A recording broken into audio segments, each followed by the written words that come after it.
नमस्कार. आज आपण एका अशा मंत्राच्या दुनियेत जाणार आहोत जो तुम्ही आम्ही सगळ्यांनी कधी ना कधी ऐकलाच आहे. तो मंत्र आहे ओम नमः शिवाय. पण हा फक्त एक ध्वनी नाही. असं म्हणतात की यात एक संपूर्ण विश्व सामावलेलं आहे. चला आज याचं रहस्य उलगडून पाहूया. पण एक प्रश्न मनात येतोच की खरंच एका मंत्रामध्ये जग बदलण्याची ताकद असू शकते का? हा निव्वळ एक श्रद्धेचा भाग आहे की यामागे काहीतरी ठोस तथ्य दडलेले आहे?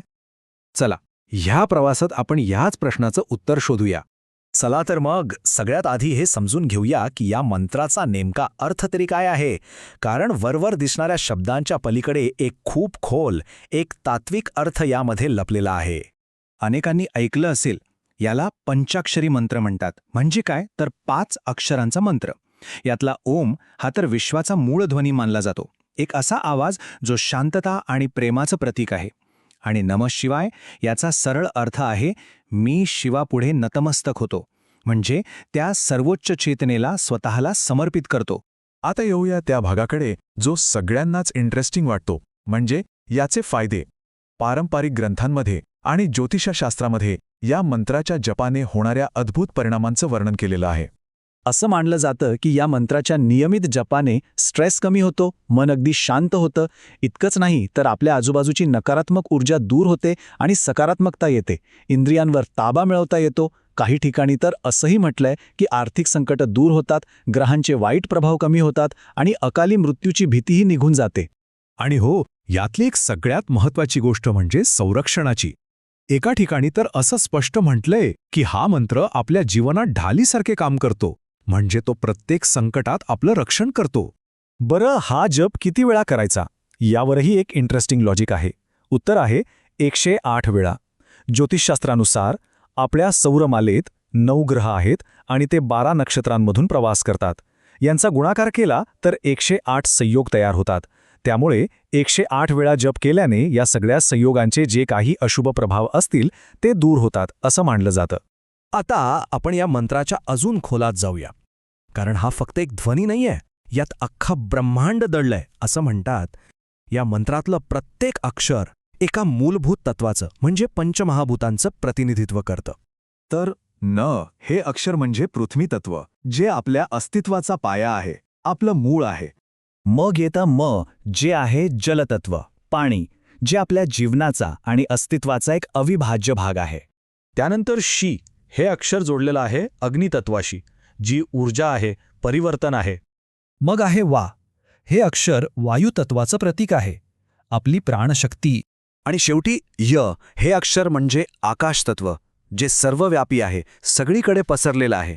म्हणजे बघा, या एका मंत्रात ही 5ही तत्व, अख्खी सृष्टी आली. आणि इथे शिव म्हणजे कोणी एक देव किंवा व्यक्ती नाहीये, हे समजून घेणं खूप महत्वाचं आहे. तर हे आहे शिवतत्व.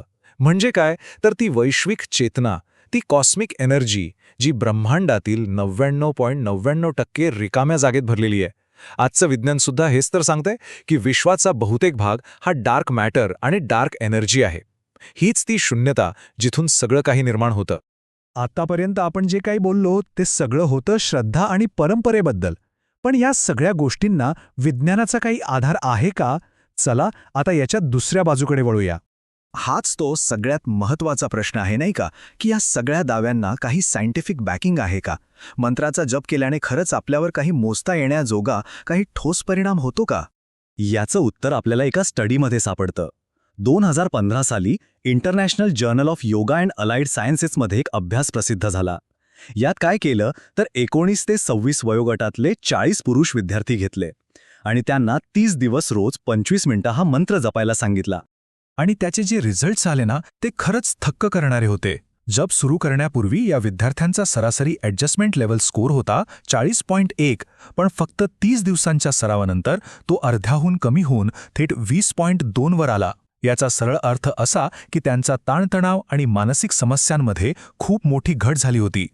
त्या रिसर्च पेपरमध्येच हे नमूद केलंय की शिवपंचाक्षरी मंत्राने समायोजन पातळीत लक्षणीय सुधारणा होते. तर हा एक महत्त्वाचा वैज्ञानिक पुरावा आहे जो या मंत्राच्या मानसिक फायद्यांना दुजोरा देतो. ठीक आहे, मग जर याचे इतके फायदे आहेत तर हा जप करायचा कसा? त्याची काही योग्य पद्धत आहे का? चला तेही पटकन जाणून घेऊया. पद्धत अगदी सोपी आहे. स्वच्छ होऊन पाठीचा कणा आणि मान सरळ ठेवून आरामात बसायचं.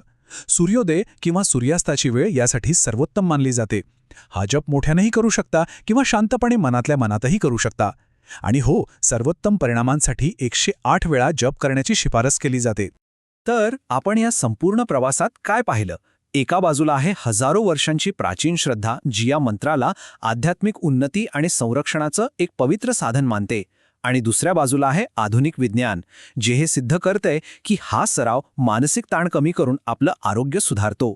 दोन पूर्णपणे वेगळी जगं, पण एकाच ध्वनीवर, एकाच निष्कर्षावर येऊन मिळतात. आणि हे सगळं आपल्याला एका शेवटच्या आणि खूप खोल प्रश्नाकडे घेऊन जातं. आवाज आणि इरादा, म्हणजे साऊंड आणि इंटेन्शन, यामध्ये खरंच किती शक्ती दडलेली आहे? श्रद्धा म्हणा किंवा विज्ञान, एक गोष्ट तर नक्की, की काही ध्वनींमध्ये, काही शब्दांमध्ये आपल्या मनावर आणि शरीरावर खोलवर परिणाम करण्याची प्रचंड ताकद असते. विचार करण्यासारखी गोष्ट आहे ही, नाही का?